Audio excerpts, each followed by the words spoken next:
the truth of the matter, and you said it so well, Dr. Vibe, there are countless Black, African/Caribbean students, international students who are here in our cities who are struggling.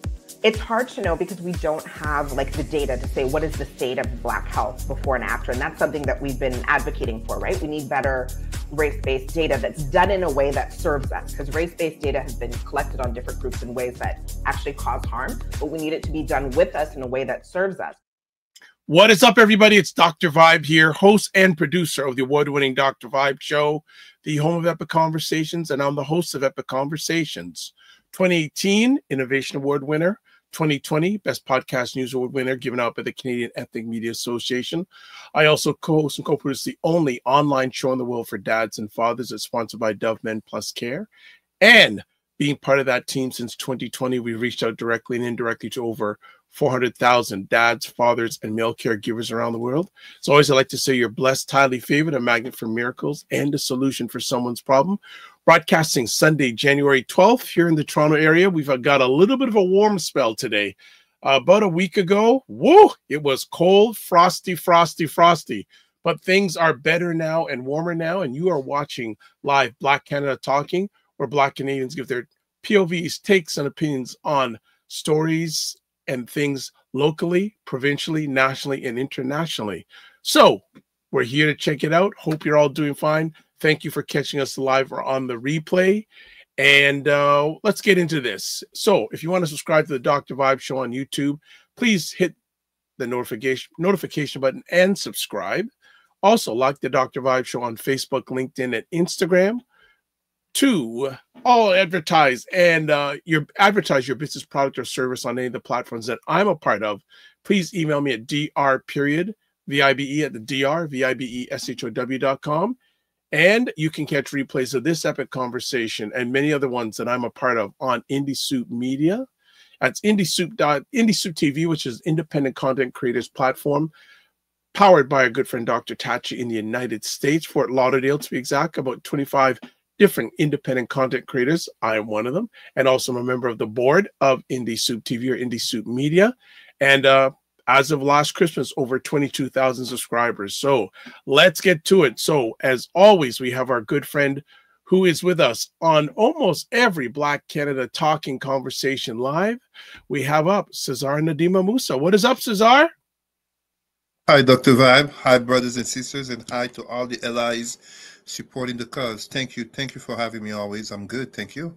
No problem. Just want to put out front, if you want to get in contact with Cesar, there he is. Email address president@rootsandculturecanada.com and Facebook at Cesar Remy Emery. How is family before we go any further?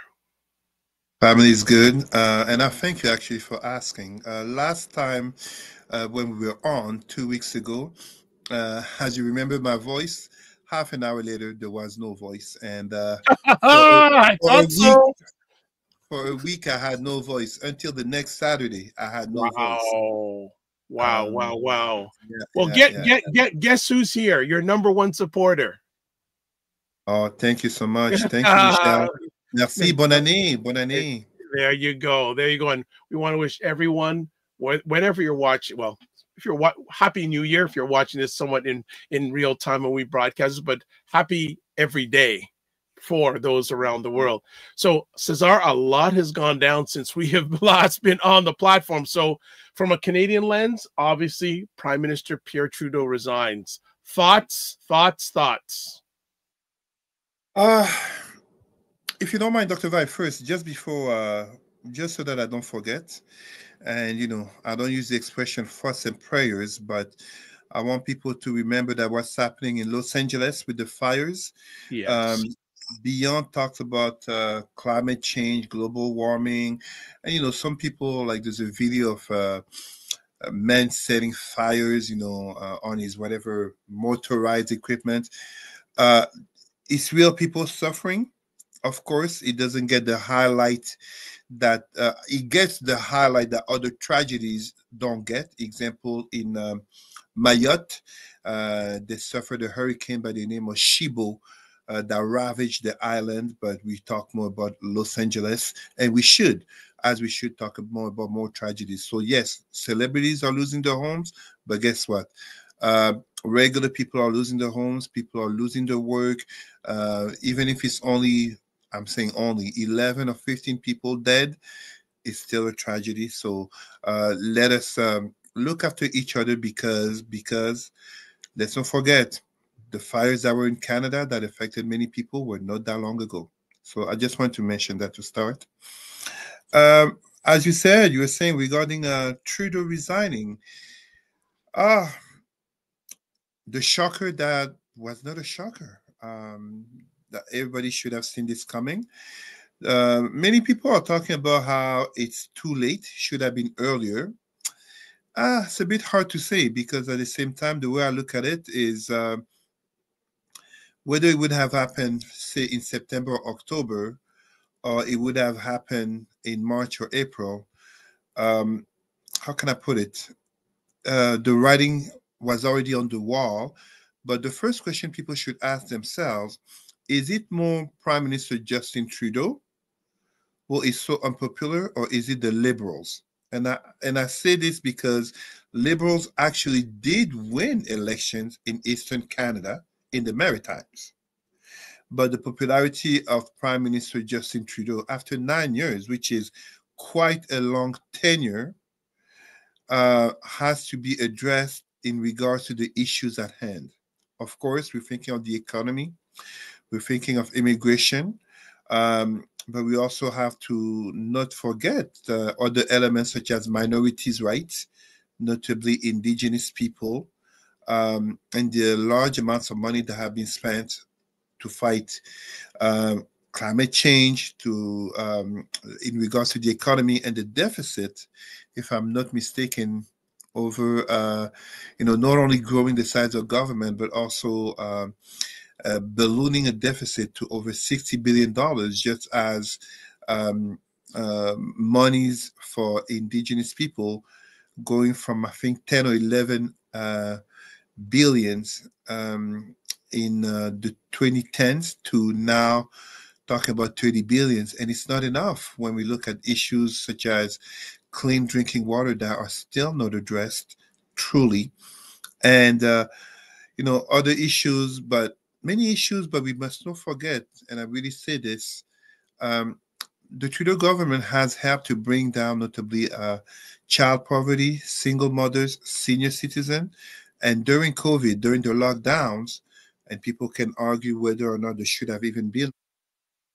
I mean, let's look around the world. There were lockdowns, uh, helping with the Serb, the checks from Serb, helping to maintain many people afloat. So um, he is resigning, and it's easy to just say Mr. Poilievre, PP, Pierre Poilievre, is coming to power. But there's a lot of anger out there. There's a lot of frustration. There's a lot of discontentment. And it's not going to be as simple as to just put another government in place for a true change of things to come. Same as in the United States, as we will talk about in a little bit regarding Mr. Orange Man, aka 45-47, Donald Trump coming back to the White House. Cesar, do you feel like when the Liberals lost an election in, I can't remember the name of the riding here in Toronto a few months ago, which was a long time Liberal stronghold, should not have been a bellwether for Trudeau to let go now? Well, let me help you even further. They lost, and just like I'm forgetting the name, in Toronto, I think Toronto Center. I think it was St. Mary's. I think that was the name of the riding. I think that was the name. Right. But also in Montreal, they did lose a by-election. Should that have been the sign? Well, I think there's an expression in English that says hindsight is 2020. But the truth of the matter is that the nature of power is the first aspect of power is to get to power, The second one is to keep power. So by default, those who are in power, especially if you look at the psychology of those in power, who have been in power for a long time and notably longer than they were expected, especially if they were not even expected to come to power. Let's not forget that in 2015, the Liberals literally went from third place to winning the government in a majority vote. So they were not even expected to win, but not only did they win, they became the majority. So by default, the psychology is we can do this. It was just a bad news. It's like a team that's used to winning. If they come by halftime and they're losing by 3 or 4 goals, they have the psychology that they can still win. They may not think right away, we need to scrap and change everything. You see what I mean? They don't panic. So this is one of the things that happen. And I could agree that, it should have been time, but you have someone in the person of Justin Trudeau, which we have to recognize. It's a quality that we want in a leader. He can fight. He can be combative. Absolutely, you should always have a certain humility to read the room, read the vibe of where the country is going. But at the same time, had he quit then, there could have been people calling him weak, calling him that it's too early. It's basically saying that he basically jumped at the first difficulties. He jumped off the ship. And this is not something that we would expect from someone who's been in power for so long. If you look a few years ago, I'm thinking here, for example, of Great Britain. It took Brexit, such a seismic thing as Brexit for the prime minister then to resign. You see? So, and even when you look just last year in the US, what ended up deciding, what's his name, Joe Biden, to retire from the race, it wasn't so much the failed debate, which can happen. It was the mounting pressure that came notably from within. And this is the same thing that we're seeing with Trudeau. It's ultimately the mounting pressure from within and truly, ultimately, Chrystia Freeland, aka Vice Prime Minister resignation.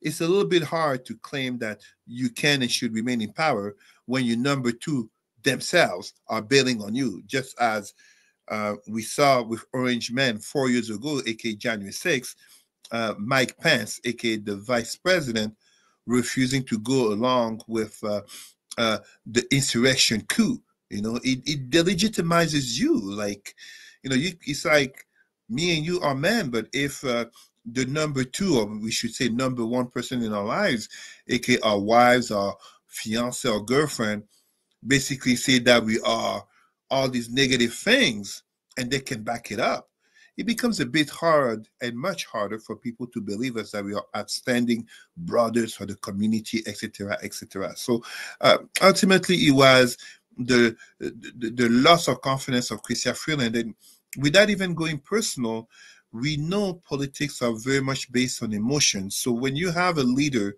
who goes through a separation, not to be regarding his wife, respect for him for making it public, and very transparency and all that. But then he raises questions because we go back a few years ago, the scandal that happened regarding SNC Lavalin and Judith Raymond Tremblay. I said her name wrong, but during that scandal that led to two female ministers leaving the liberal camp, and eventually the black MP, Cesar Chavanez. So 3 women were left the liberal flagship. That raised questions regarding Justin Trudeau's claim of being a feminist. So when you have an addition of so many things, the resentment becomes less rational than emotional, as we ended up seeing. And I don't know about you in Toronto, but we see this very well here, notably in Ottawa, the capital region. Beyond the Freedom Truckers convoy of early 2022, there are still a lot of flags that say F Trudeau. It's not so much F Liberals, F Canada, but you read it online, a lot of people looking at Canada as having gone down. But if they are honest, This can be said about so many Western, if not all Western countries. The quality of life has gone down, and Trudeau just becomes the easier target to point to. And of course, most of the critics did not refuse the checks that came during the pandemic because they were sent by Trudeau. F Trudeau, but thank you for the check. Understood. My concern for the Liberal Party is Trudeau left it for so long. Mm-hmm. So by March 9th, they're having a leadership race. That's not a lot of time. And then on top of that, we're going to face a spring election, probably. Mm-hmm. So, a number of ministers, especially younger ones, are not running. And I think they're saying, you know what? We don't want to have the responsibility of building the party back up or being pinned from catastrophic loss. Mm-hmm. But I think if he would have resigned early, it would have given more time for the next potential leader to organize the party and maybe prevent what could be a catastrophic loss, because whoever comes in now, from the time that they're elected as Liberal leader to the time of election, they won't have time to distance themselves from the Trudeau record. Absolutely. I totally agree. But this is also how politics work. If you look at Ontario politics, what happened after years of, oh my gosh, I'm having a memory blank here. The Ontario Prime Minister was there for like many years and then replaced by Kathleen Wynne. And we've seen the debacle that has come to the Ontario Liberal Party. It's the nature of power. Like I said, first get to power, number one. Number two, hang on to power. Now, of course, it would have helped in terms of the party, but to what extent it would have made a difference? And also, we literally went from a pandemic to rising out of a pandemic, and now to add to the layers of difficulties, there is an American president was coming back to the White House with a very bullish and bullying and very imperialistic agenda that notably includes targeting Canada. So whoever comes to power, whether they're red or blue, and I'm saying red or blue, I'm sorry, people have to understand that Mr. Pierre Poilievre, that many statistics really seek becoming the next prime minister, he's never been in charge of anything truly. He's been an MP, if I'm correct, since age 24. That's literally like, I mean, I'm sorry, like, people can make fun of Justin Trudeau all they want, but he has experience of having worked before being a politician, having been someone who has experienced real life. You've been an MP since what? Your mid-20s. You haven't experienced real life. Being a politician, it's like being in your 40s and 50s, a celebrity. You've been a celebrity since you were a child. You haven't experienced real life. You've been a celebrity since. So we have to be mindful of that there is whatever a liberal, very unlikely, or a conservative, very likely, notably Mr. Poilievre, becomes the next prime minister of Canada, it won't really make a big difference. I mean, there are some liberals that if they were to become prime minister, let's say such as, I think he said he's not running, Dominique Leblanc, there will be more confidence in him as a prime minister. But I'm going to surprise maybe some people here.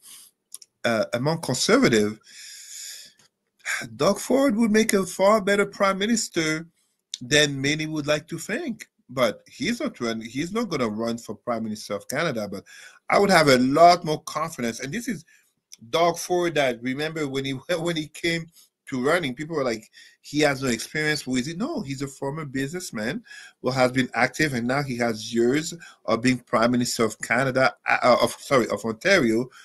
Yes, with populist policies, but he does have that experience. You know, and I want to go a little bit further on this. Oh, by the way, your campaign has started. Michelle saying Cesar for Prime Minister. Bring Logic Black, please. Thank you, Michelle. Very kind of you. I don't think Canada is ready for a Pan-Africanist Prime Minister. I don't think so. But I heard a commentator today say something very interesting, that in the past, if you look at someone like Jean Chrétien, former Prime Minister, he campaigned left, but he governed center. And they were saying maybe Trudeau's downfall is he campaigned left and he leaned left. And a lot of liberals are saying we got to take the party back to the center. Yes, but that is relatively true. In my humble opinion, absolutely, I understand how people would view that Trudeau campaigned left and governed left when you look at, for example, the progress regarding indigenous relations. I'm saying this, the leaders of the AFN and indigenous leaders would probably agree that he did, would probably disagree that he didn't do enough. But even in terms of supporting, recognizing systemic racism in Canada, recognizing the United Nations Declaration for People of African Descent, whatever he would do, there will be people who will say that he didn't go far enough on the left agenda. Meanwhile, if we are truly honest, this conversation is beyond Canada. I'll talk about it more when we talk about Trump, but this is a conversation about the changing and evolving nature of democracy, which is seeing the Western world become further aligned to the right. The year 2024, elections around the world, democracy lost. People have to understand democracy lost. It's people like Putin of Russia, Xi Jinping of China, who truly won in terms of the vision of the world. Now, don't get me wrong, Western liberal democracies have a lot of blame in regards to how things came out, aka they didn't deliver as people were expecting. And example, the criticism of the Kamala Harris campaign, too much focus on identities instead of more focus notably on the economy and improving the lives of people. But even that is a lie, because those on the right, that's the same thing they will do. I give you an example right here. Trump trolling that Canada would become the 51st state of the United States, which would be quite funny because as Brother Van Jones, and I'm not exactly a fan of Brother Van Jones, but sometimes he does say very good things. As he says, Canada would be a pretty blue state in the US, but trolling that Canada would become the 51st state in the US and having someone like Elon Musk disrespect our prime minister, just as he's disrespecting the prime minister of England and attacking notably in Germany, etc., etc. We talk about it in a bit. The truth of the matter is also that if we have someone like Pierre Poilievre becoming prime minister, what is he going to do? He's basically labeling himself in a Trumpian way as a Trump of the North without all the flowery language. Just as if Elon Musk wanted to open a Tesla factory, they would give so many tax breaks and everything in order to attract him. So no matter how we look at it, yes, he campaigned left, he governed left, but even many of the people on the left said it wasn't enough, just as they said about Joe Biden. In the same way as those who are on the right, what have we seen? We've seen them go further to the right. So the polarization goes both ways. You see what I mean? It really goes both ways, and it's really a reflection of, as I say, the evolving nature of Western democracies in a larger geopolitical conversation in the world. Good stuff. Michelle says, I'm ready for a Pan-Africanist. Thank you. Thank you. Well, we are going to take a break. This is going to be an ongoing conversation for a while because there's a liberal leadership. There's going to be an election. So all throughout the year, we'll be chiming in regards to what's going on in Canadian politics, because it's And I don't, and it's interesting. Canadians are just, they're so.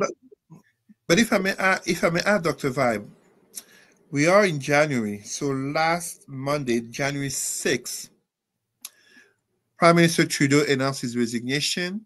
By March 24, there will be a new Liberal leader Yep. in the need of a transparent process, because if you don't make it transparent, you will have another internal divisions, Yep. and you will have a lot of. So that's why. So we will have elections by springtime, aka before June, likely before June, we will have a new prime minister. Then will be summer. None of the issues that people are looking at Justin Trudeau to address, they won't be fixed by the summer and come fall/winter time. So the same people who are blaming Trudeau for anything and everything, rightfully or not, they're going to shift that blame to whoever comes to power. So that's why I asked from the start, is the anger of so many people so much towards the Liberals or towards Mr. Trudeau, or it is truly the changing and evolving nature of democracy or democracies in the Western world? I wish we had access to people at Angus Reid who do national continuous polling in this country to see if they've asked that question, Canadians. But I think they will probably get to it or something close to it in the next few months. On that note, we're going to take a break. We'll be back in 30 seconds. And when we come back, we're going to be talking about President Macron in France and Africa. So just give us a break, 30 seconds. We'll be right back. Black Canada Talking, where Black Canadians give their takes, POVs, and insights on local, provincial, national, international conversations. Cesar Ndema-Moussa. What is up, Cesar? Hi, Dr. Vibe. Thanks for having me. And it jeopardized your ability to sustain yourself financially. 40 programs have been suspended due to the drop in revenue. We see this happening over and over again throughout history. What does that tell you about America? All right, we are back. Back with Cesar and myself, covering national, now going international. We'll come back to North America, and we're going to finish within Canada. So we're doing a global travel today on Black Canada Talking. You can check it out every Sunday afternoon, 5 p.m. Eastern, 2 p.m. Pacific, where we just lay it down from a Black Canada or Black Canadian point of view and lens. So next up, Cesar, Macron's comments of thanks and Captain, I'm going to try to say Traoré.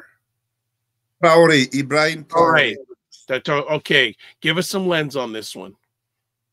Well, so this was last week. President Macron made a speech in quite typical of French leadership. So you can see here, you can't really see, but where I point the finger here is the first political article about me that got published this back in 2007, where then French President Nicolas Sarkozy basically said in Dakar, Senegal, that the African men had not entered history, which was really insulting to many.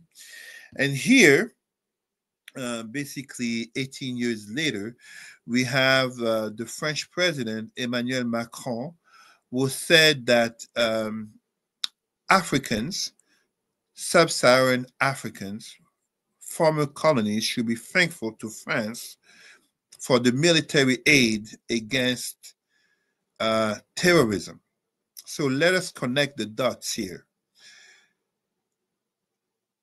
Mr. Sarkozy here was directly responsible in coalition with Tony Blair of England and Barack Obama of the USA. They were responsible for bringing down Libya's leader and a Pan-Africanist, not a Pan-Africanist at first, but he went from a Pan-Arabist to a Pan-Arabian leader to becoming Pan-Africanist. I'm talking about Muammar Gaddafi.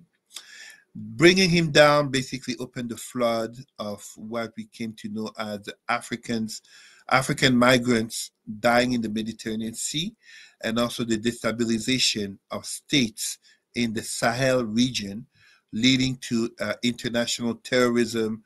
And I gave the name of an organization many people have heard about, Boko Haram.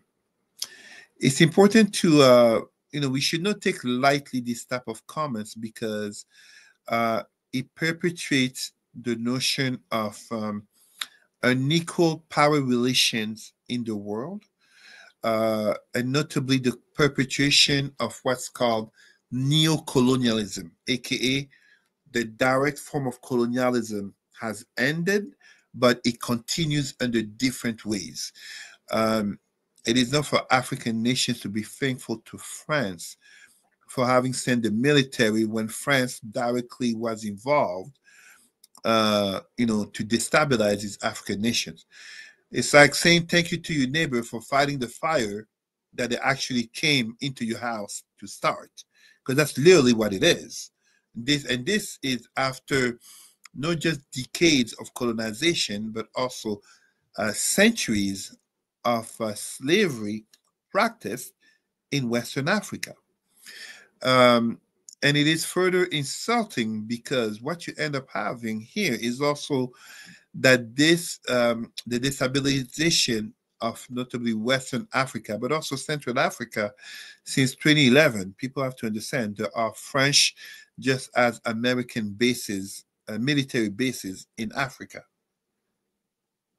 There is no such a thing as an African base in France, USA, Canada. And yet, there are Western nations, especially France, but also the USA, African Command, that have bases in Africa.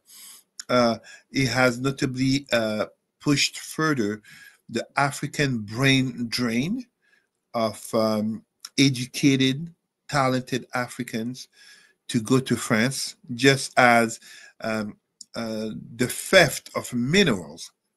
And I'm not just talking about the exploited children of Congo who are dying into mines in order to collect the minerals that help to the creation of our cell phones and our laptops, at, of course, great unequal redistribution of wealth for Africans, but also massive corruption in Africa. Let us not forget, you cannot become a dictator or be a president past your term in Africa without the support of some Western, if not Arab nations or Turkey. It doesn't exist.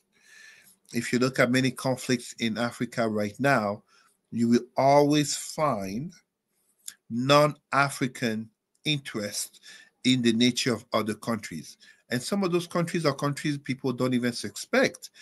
I gave an example of two countries, Turkey and Qatar. You want to understand what's happening in Libya, you also look at Turkey. It's not just Russia or the West. You want to understand what's happening in Sudan, Qatar is also involved. These are not countries that we think of, because it's easy to always think about the evil white people, the evil colonizers, the white supremacists. No, Africa is the future of the world. Many of these leaders know about it. And I'm not saying future of the world just as a Pan-Africanist. No, that's ridiculous. I'm speaking here in terms of rationality, with such a vibrant youth population that is bound to become, between the year 2050 and 2100, if I'm correct on my dates, 1/3 of the world population. So one human being out of three will be African. I did not even say black. I said African. So this is a wealth and a great threat. At the same time, the mineral resources that are there bring a lot of in French we say convoitise, greed and desire to occupy it. Notably, why the Chinese government buys a lot of land.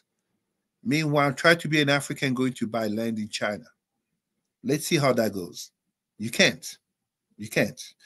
And this is why to connect with Captain Traoré, Captain Ibrahim Traoré, a young leader. He is just born in 1988, if I recall, a young leader who, following the coup in Burkina Faso, the country of our hero, Thomas Sankara.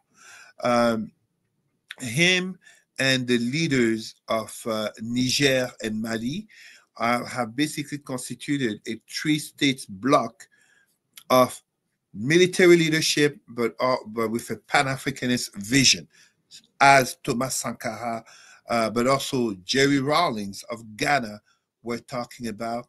And Captain Traoré had a hero's welcome when he went to Ghana, notably as he's pushing forth. This is not pushing forth an anti-white or necessarily anti-West rhetoric, but is definitely pushing forth a true African independence outside of neo-colonization, outside of foreign interference. And for those who would basically bring the criticism, the kicking the French and the Americans out, but the welcoming the Russians, well, this is just basic, predictable strategy in which if I can't defend myself against you, I will become the enemy, the friend of your enemy, in order to look for support. So, yeah. The concern I have about this is just France was probably, would you say, a few conversation pieces, would you say historically that France has been the biggest offender of imperialism in the continent of Africa? I wouldn't say that. It absolutely seems to be so. It absolutely does. But it's not exactly the proper narrative when looking at it. So if you want to look at oppression in terms of the African continent, we have to exit the usual length of colonization that began at the end of the 19th century with the African cake at the Berlin Conference of 1884-1885. If we really want to look at it, in terms of oppression of Africans, we pretty much would have to look from as far back. I mean, I'm not going to do too much history here, but we can look as far back as the 6th century before our common era, when the Persians or Cyrus conquered Kemet, ancient Egypt, and then they were replaced by the Greeks of Alexander, but the Greeks of Alexander were welcome as liberators, and the Greeks of Alexander were replaced by the Romans of Augustus Caesar, so the nephew and adoptive son of Julius Caesar, and they were replaced, and this is where the nature of oppression really changed, where the Romans were really occupying what today we call Egypt, Kemet, ancient Pharaonic Black Egypt, and Northern Africa, when the Arab armies came and invaded, coming from the east, starting in Egypt in 639, and what is called the Bact Treaty, B-A-K-T Treaty, which formally began the enslavement of Africans, notably, not just, but notably on the basis of race in 639 in the 7th century. Almost, so technically 8 centuries before white people, the Arab Muslim armies invaded all of Northern Africa, and the nature of power basically made it that you had African leaders who were converting to Islam, not because of belief, but because of personal interest, and one of those interests being to not only keep the crown on the head, but keep the head on the neck. So, because generally Muslim invasion worked in terms of either you convert or we invade you, we keep you alive, you pay the jizya, which is the Muslim tax, or basically if you convert, you become our allies and you help to spread Islam. And this is why for over 1,000 years, and this is what Boko Haram just as Al-Shabaab, Boko Haram in Nigeria, Al-Shabaab in Somalia. One of the things that they do is that these Islamist terrorist organizations force the spread of Islam in what is called a jihad, basically a holy war. Now, when we come to white people, you have to truly look, and I'm going to give the specific dates here. 1443, 1444, when the Portuguese began the enslavement of Africans in a small island by the name of Capo Verde.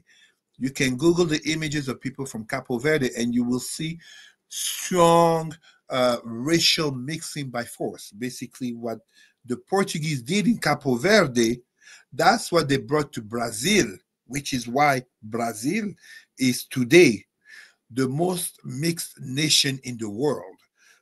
And further to that, when you have the Berlin Conference that happened after centuries of enslavement, so from Christopher Columbus, 1492, but really the beginning of the 16th century to the end of the 19th century, in order to further fuel capitalism and industrialization. And one of the goals of the Berlin Conference was to prevent or delay a European war, which still happened in World War One. What happened is that when they cut the African cake, those who stayed in power, eventually after World War One, the biggest winners, the French and the British, they just continued the form of oppression, but oppression by also creating social classes of those who would basically be, such as we would say today, the supervisors, Africans supervising other Africans in order to continue the oppression. So whether we look at the Belgians, whether we look at the French or the British, the same thing that happened notably in India, which is why notably in India, you do have kind of a superior caste, which is closer to the former British Raj, R-A-J, basically the British representative of Queen Victoria and the empire over there. So to say the French were the ones were most oppressed is very important. After World War II, very important detail most people don't know. In ideology, the winners of World War II were rightfully the Soviet Union of the communists and the United States of America, aka the capitalists. Both capitalism and communism oppose colonization for ideological reasons. But ideology is one thing, the reality is another. The reason why France literally got to maintain its foothold on its colonies even after the year 1960, aka the year of Africa, because so many African countries became independent, is actually because France had the green light of the USA. They had the green light of the USA, notably in order to control these African countries for votes at the United Nations. This is why there is a concept of France-Afrique, where basically France is still controlling a large part of Africa, not only for the mineral resources, but also in regards to the politics. And you can see the corruption. Many French presidents, the campaigns, but also monies that they made, their own enrichment came from stolen money and minerals out of Africa. The former French president, Nicolas Sarkozy, notably is on trial in France. Years later, he's on trial still regarding Libyan money that helped to fund his campaign.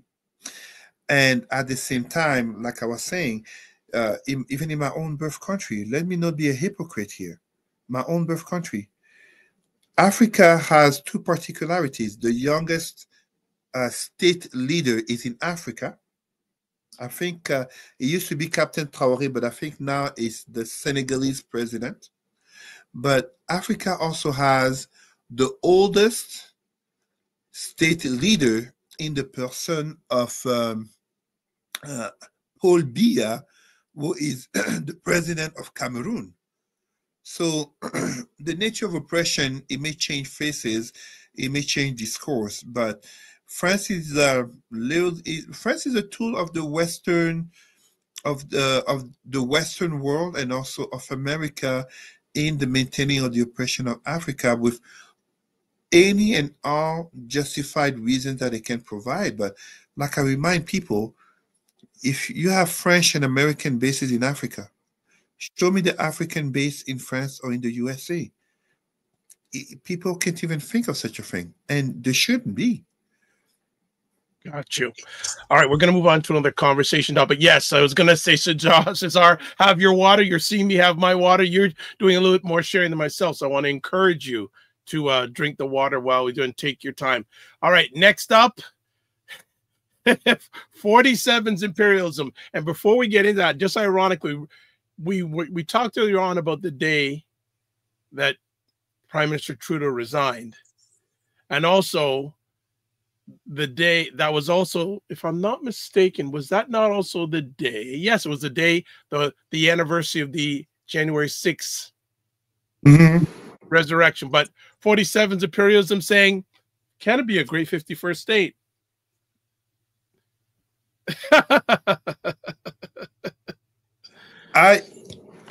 We have to take seriously. No, Kamala Harris has said it best, and someone correct me.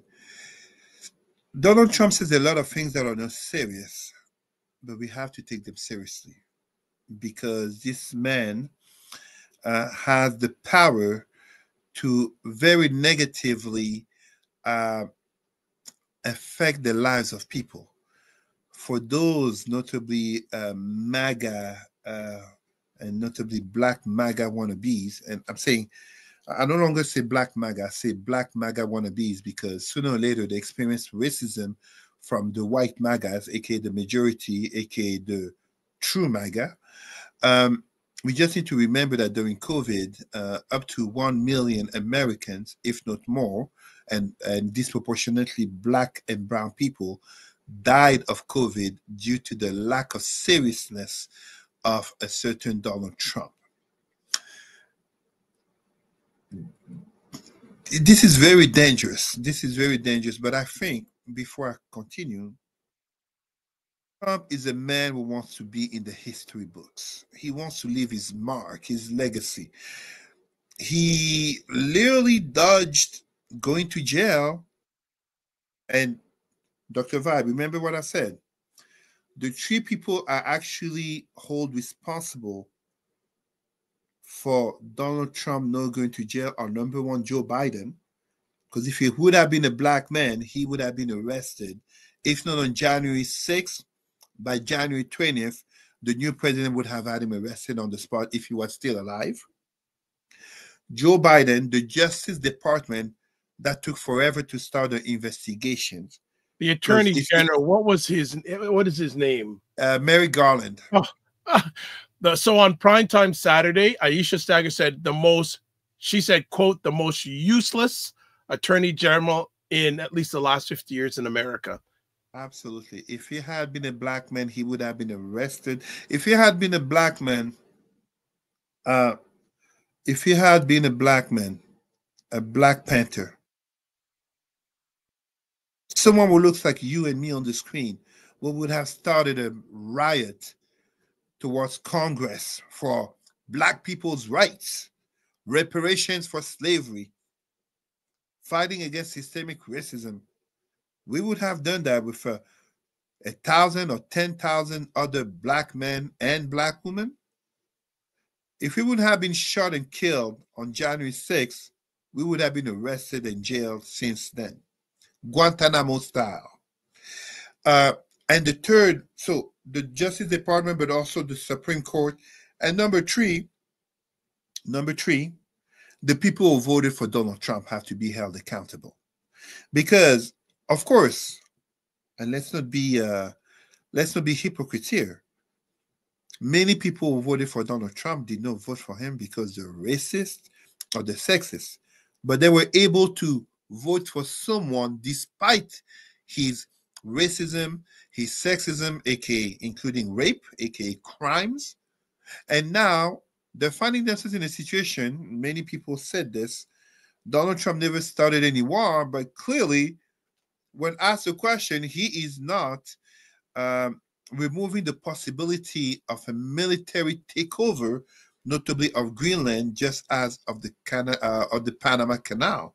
And regarding Canada, he's threatening an economic war, aka 25% tariffs, which could really happen, but which would eventually also hurt Americans. I remember many of his former staff, notably generals, talking about a second Trump campaign could literally be disastrous to America. And here, when we look at Greenland shaking off Denmark, maybe it's a negotiating policy, the art of the so-called deal. But this is in the context of global warming, from a man who denies global warming, but he's adjusting to global warming, the melting of the polar ice, aka new trade routes, having more land, Greenland, with a lot of minerals. And in terms of Panama, Panama, which is very much lined alongside the BRICS in terms of challenging the Western-led order and more Chinese presence. And in terms of us, Canada, the 25% tariffs, it would hurt. It would truly hurt, as Doug Ford said. But it must also be a message to Canada not to so much rely on America as its number one economic / trade partner.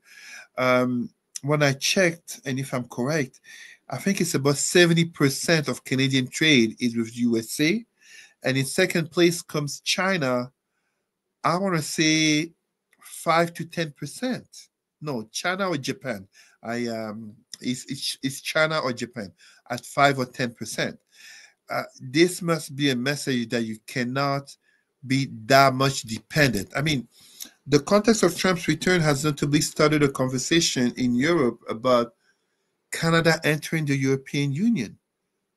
Doesn't make sense. Canada is not even in Europe, but it's not as crazy as it sounds, because when we look at, for example, in sports, Israel is technically part of Europe due to the geopolitical context of Israel being in the Middle East.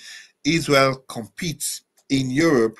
So economically speaking, Canada may be offered to at least consider growing closer ties with Europe, which also has been too dependent on USA, notably for military protection.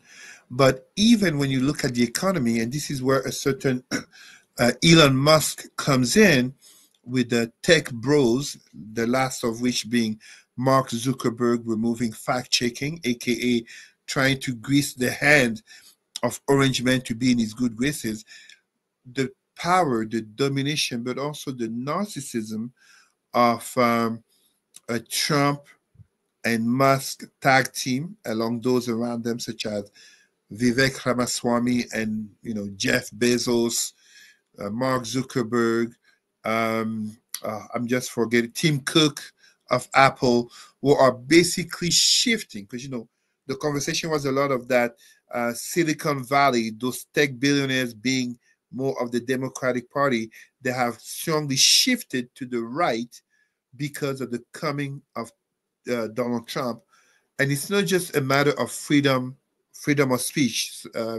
In regards to the DSC, Digital Services Act, where it was notably revealed that there was censorship from the Biden government and notably the FBI during the pandemic and ever since, notably the elections. But truly, it is because of the coming of Donald Trump. It is because you have some of the most powerful men and richest men who are literally bending over, just as you had American politicians, aka notably greatly Republicans, who literally lost the power of their own party to a man who literally entered politics kind of as a joke and was himself surprised that he won. You see, and he is literally conducting affairs, um, you know, as an amateur, but we can't really say an amateur.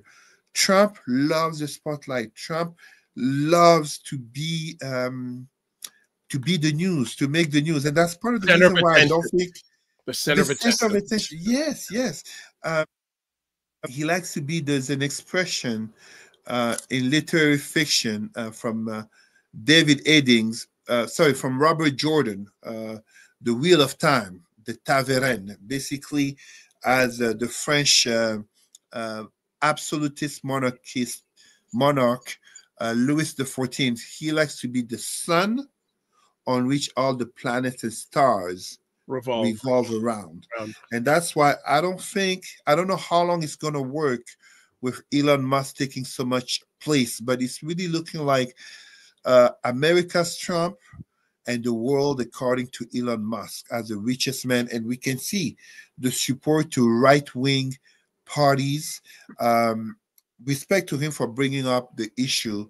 I don't know if many people know about it, the issue of white girls kidnapped and raped, notably by Pakistani gangs in England.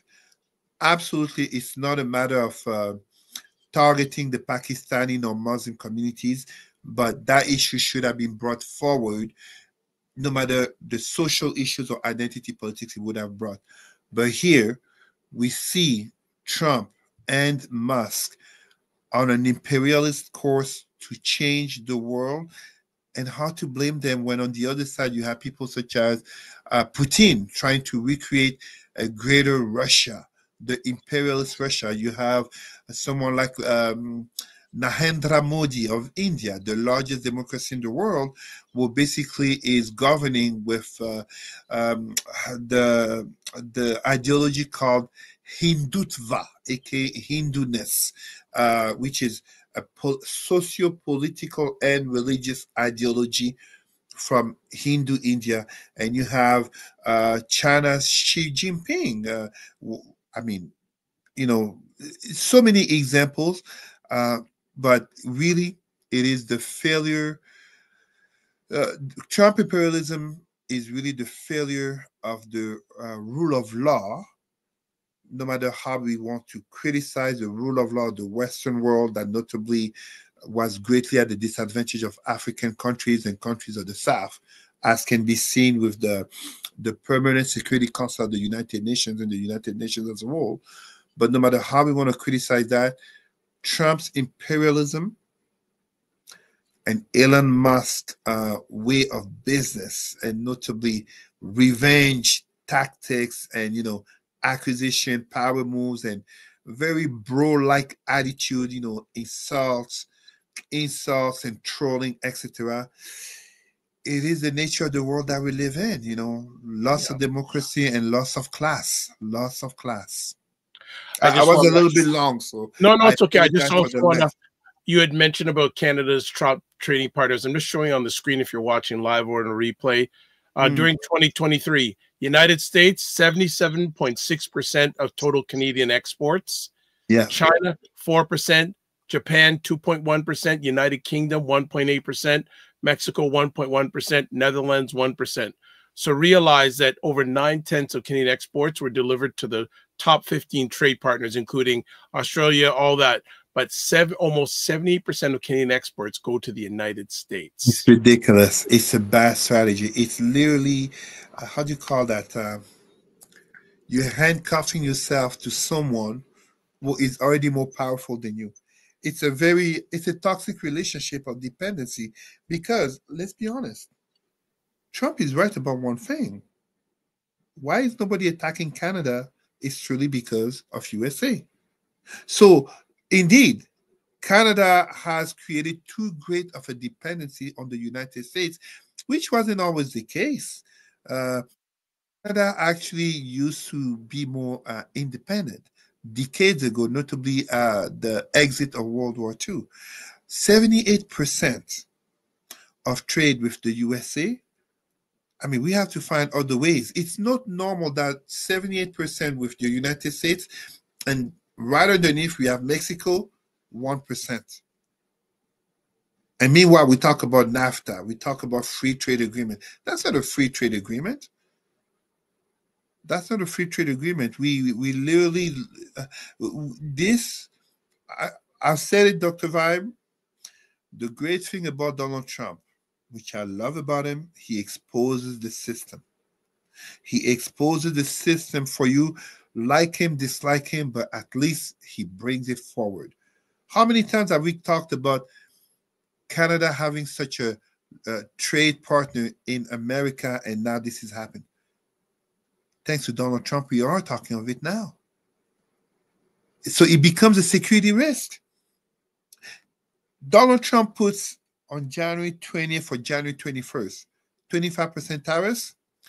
Lots of people are going to lose their work. 20%, yeah. Lots of families are going to need food banks. Food banks are already lacking means, food, and etc. The price of goods is going to increase, starting with the price of food. Why are we so dependent on the USA when America is demonstrating to us they get the right isolationist leader? So Trump is isolationist, aka Make America Great Again, but also he's very much imperialist. He has no problem threatening, I mean, Greenland. How many Americans would even know where Greenland is on the map? The Panama Canal? So many Americans think Canadians live in igloo. So ask them about Greenland. If they, even if they've seen, how do you call on Netflix, Vikings, how many would have taken a moment to even look up on Wikipedia or Google where Greenland is? And I'm not saying this as a mockery to Americans. It's probably the same among Canadians. And starting with a certain Donald Trump himself, who has no shame in his lack of culture. But he's looking at every situation as a deal or a win, never as a potential loss or a potential risk. No, it's Everything is that's a deal or that's win. his book, Art of the Deal. So people are just saying he's putting this front to get, he knows what he can get, but he's putting out the most extreme, and so he can get what he can get and settle. Michelle says Doug Ford, who's the Premier of Ontario, wants to strike a deal with the Orange. I won't say that word because if I say it, who knows what Facebook will sue, to sell our resources for a better price. Ontario already sells our hydro to the U.S. for a good rate, while we subsidize that with our high hydro prices. Indeed. And this is where, like, look, what do we have as Canadians? We have oil, but America also has oil. We have the hydro. They have some hydro, but nobody has hydro like Canada has hydro. We have lots of agriculture. There is no need. Lots of water too. Well, of course, lots of water. You know, the hydro and the water go together. There is no reason for Canada to find itself in a situation in which a strategic partner, a valuable strategic partner, because this is not about America per se. This is about the person in power. And it's because it's not even about Republicans. Trump just likes to do Trump. Like he talks about not trusting the elites as if he's a commoner who came to power. He's not. But this is not even about a Republican. This is about Trump. Things are going to be tough. I would say likely till the next midterms election, because he has learned from the first time he was in power. So he's literally doing everything on high speed, fully knowing that the midterm. He wants to pass most of these things in one bill. One bill. He wants to put everything in one bill. Yeah. And he has control of the House, control of the Senate, and the Supreme Court. Yep. And most of these people, I mean, the Supreme Court justices, they couldn't care. The position is for life, but still, they have given Trump some pushback on certain things. But in terms of the House and the Senate, most of those politicians are weak. Oh yeah, they rejected Matt Gaetz in terms of the Department of Justice, but what about the other one? The one who has gotten drunk so many times, Phil Hesketh or Hegseth. You know, what about Kash Patel? Oh boy. What about oh my God, I forget the woman's. I'm having memory blank. Gallard, Tulsi Gabbard. Yeah, Exactly. What about them? Are they going to push back on those as well? Are they going to stand up to President Trump No, when literally he has his no, army of MAGA fans who no. not only might not vote for them, but literally can start to call them and threaten violence upon them? This is a really how American politics has been shifting. So to connect thing, people want to criticize Justin Trudeau for having gone too much to the left. Well, look at what's happening on the right side of politics. I mean, and even right here in Canada, let's be honest. 2 years ago, I live in Ottawa. When a certain Pierre Poilievre went to show support to the Freedom, DUMB, truckers on Parliament Hill, would Pierre Poilievre have gone to show support to the Freedom truckers if they were black? If they were LGBTQ? If they were women? If they were indigenous? We all know it wouldn't have been so. So the right has gone further to the right. The right also does identity politics. Even as we talk about EDI, DEI, they want to bash it. No, no, no. They do identity politics. Wow. So All right, we got Michelle's another comment here saying also Canada needs to assist our farmers to build greenhouses so that we stop relying on the U.S. and other countries for winter produce. and I will also add to the fact that the green economy that the liberals were trying to push has to be less in terms of carbon, which notably when you look at someone like my gosh, um, I'm thinking Diane Smith, the Premier of Alberta. I can't remember the first name. Yeah, but interesting enough, she visited 47 in Mar-a-Lago this weekend. Mar-a-Lago. Yeah. And we have to shift from less so much about carbon emissions per se, but more about incentives to go green. More incentive to go green, from green economy to solar panel to you name it. Because when you look at, notably to give you an example, look at China's progress in terms of economy. Oh yeah, of course, it's been stalling, but China has had such an economic boom that has shown notably. I'll give a simple example. Look at Via Rail, the trains that we have here in Canada, compared to the trains they have in Europe.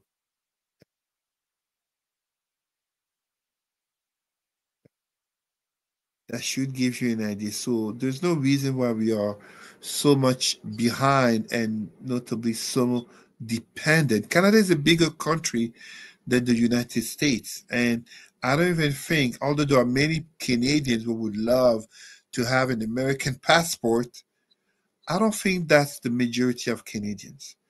I think it's kind of like you can love USA without wanting to be part of USA and have the issues of USA, such as healthcare, immigration, Mm, gun and drug violence, mm. and the nature of the politics.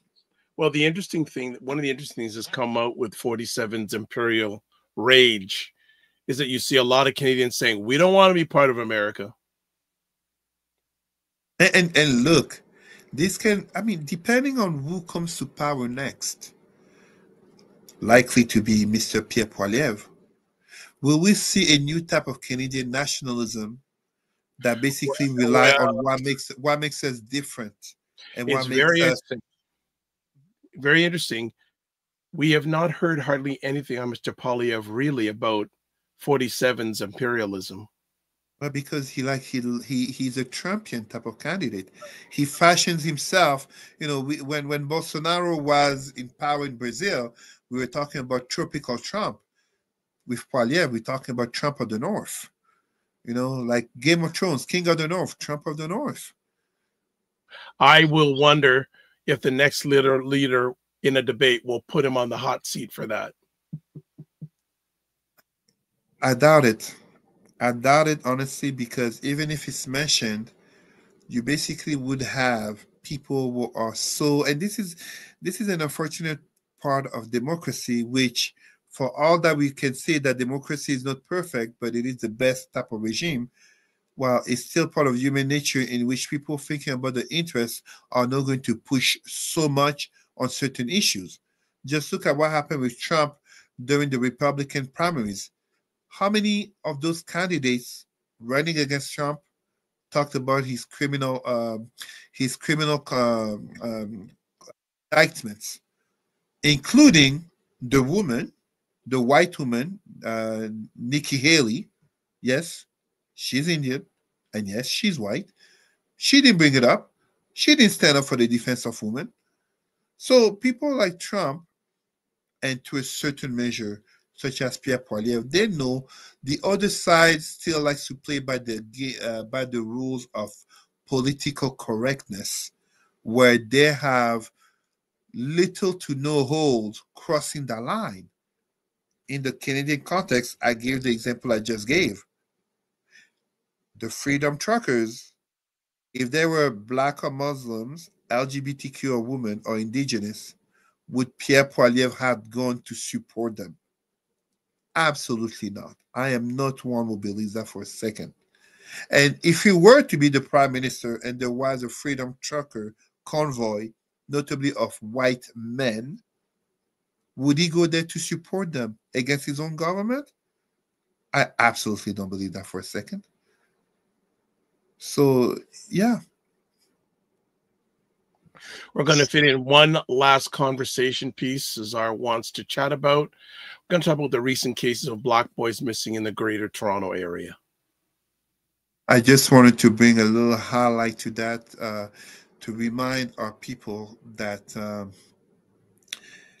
just as we have Amber Alerts regarding missing children and youth, and it's a great technology to have Amber Alerts, but we have to recognize that the plight, notably of young and not so young Black girls and Black women, doesn't get the same amount, but even less amount of attention and empathy is regarding Black boys, and we can even say Black men, because there is here an intersectionality of race and gender, just as of social issues in regards to why we are having Black boys. And this is not just limited to the Greater Toronto area. I want to say across Canada. I cannot give you specific. Child trafficking, human trafficking, sex trafficking is real. Sometimes it is, of course, due to drugs, mental health, and yes, sometimes it is a person who, of their own will, decides to go off the map. But let's not be hypocrites. I think people understand what I'm talking about. Even in the US, there were documentaries, and there's been investigations by journalists regarding missing Black girls and Black women and the lack of coverage about it. So imagine, furthermore, missing Black boys and Black men and the lack of coverage amid systemic racism, but also substance abuse and mental health. And of course, poverty. Poverty makes people not only move, but it also makes people being made to disappear without any lack of care, because they are poor, because there are Black minorities, indigenous, LGBTQ. I gave a little example here. I think many people would agree with me. The Netflix series, I can't remember the name, but the serial killer Jeffrey Dahmer, I believe the name, targeting LGBTQ people. Well, for so long was because of the nature of the people he was victimizing, aka gay people. As you notice, many serial killers attack gay people, many serial killers kill Black people because there will be less police and media scrutiny regarding those cases. And there was a meeting in the Greater Toronto area. Well, yeah, and there are more coming. Yeah, there was one done online. They filmed the online meeting, the Zoom, to maximum capacity. They had to turn away people, but there are 3 different meetings coming up in the next few weeks in the Greater Toronto area about this subject. I want to also agree with you, Cesar. This shouldn't just be about Black boys. No. You know, and it really started to get groundswell when Joy Reid, who's a host of show on MSNBC, started to put this story out before any major Canadian news outlet. When the media start to care, I mean, look, we're talking here in 2025. For some reason, I'm remembering, I believe it was in 2012, Joseph Kony and the Lord Liberation Army in Uganda, in terms of the disappearing of children. I'm also thinking of 2014, Michelle Obama, regarding Boko Haram, bring back our girls. It shouldn't take a celebrity, it shouldn't take the media, but we know how human nature, notably in the 21st century of internet access and mass information, even through social platforms, it helps when we have people coming together, notably celebrities, to bring awareness to an issue. On that note, we're going to call it for today's conversation. As always, I want to say thank you to Cesar for taking the time out of his positive, productive schedule to hang out with us today. Also, if you want to get a hold of Cesar, again, email address is president@rootsandculturecanada.com. Facebook, Cesar Remy Emery. Cesar, anything coming up in the next few weeks? Conferences, trainings, and of course, keeping the flame of Pan-Africanism alive. Very quickly, I just remember this. I want to give my congratulations to all our brothers and sisters, notably from the United States, who have recently become citizens of the first African state out of colonization, aka Ghana, notably our brother Umar Johnson, who became a citizen of the state of Ghana in Western Africa. So my people, don't wait for Black History Month to look up your ancestry. Free promotion, africanancestry.com. That's what I recommend. But also, let us educate Black youth and non-Black youth. We have more and more mixed families, white family members, interracial couples. Educate all the children, educate your partner, whatever the skin color, educate your colleagues. They're not just to be Black of skin, Black of mind. I was here today, actually, before I came on the show. I had my daughter, she had her play sisters, so Black children of the neighborhood. They came over and I put the movie Mufasa, the movie in the theaters. I put it on TV for them. And beyond the fact that Beyonce, Blue Ivy, etc. in there, I was telling them about traditional Africa. And then we went to Google, showing them pictures and showing them that children animation, Kirikou. Some people may know the name, Kirikou. Educate our people. Don't wait for Black History Month. Black pride, Black knowledge, Black excellence is 366 days a week, as it should be for all people, independently of the roots. All right. And as always, your number one fan says thank you all. Thank you, Michelle. Always, I like to say, don't just manage your time, manage your energy, and you and your family remember to give each other grace. We'll see you, brother. All right. That is another epic conversation. Cesar is out. He is out. So thank you, everyone, for watching live on the replay. Let me just do this here and say, hey, if you want to get a hold of me, website, www.thedrvibeshow.com, YouTube, Facebook, and LinkedIn, The Dr. Vibe Show, Instagram at The Dr. Vibe Show, X/Twitter at @DRVIBESHOW, and email dr.vibe@VIBESHOW.com. As always, subscribe to the Dr. Vibe Show on YouTube and hit the notification button. Also, like the Dr. Vibe Show on Facebook, LinkedIn, and Instagram. And if you want to advertise your business, product, or service on any of the platforms that I'm a part of, email me, please. dr.vibe@DRVIBESHOW.com. All right, as we ended off today, this is how we're going to do it. Live your life as a dream. If you can dream it, you can make it. Sometimes you have to get small to get stronger. Block assumptions, then aim bigger, aim better, aim higher, aim wider. Love, faith, and respect. And always remember, if you're not making money, make history. God bless. Peace to you all. Keep the faith and walk good. And thanks for watching live and on the replay.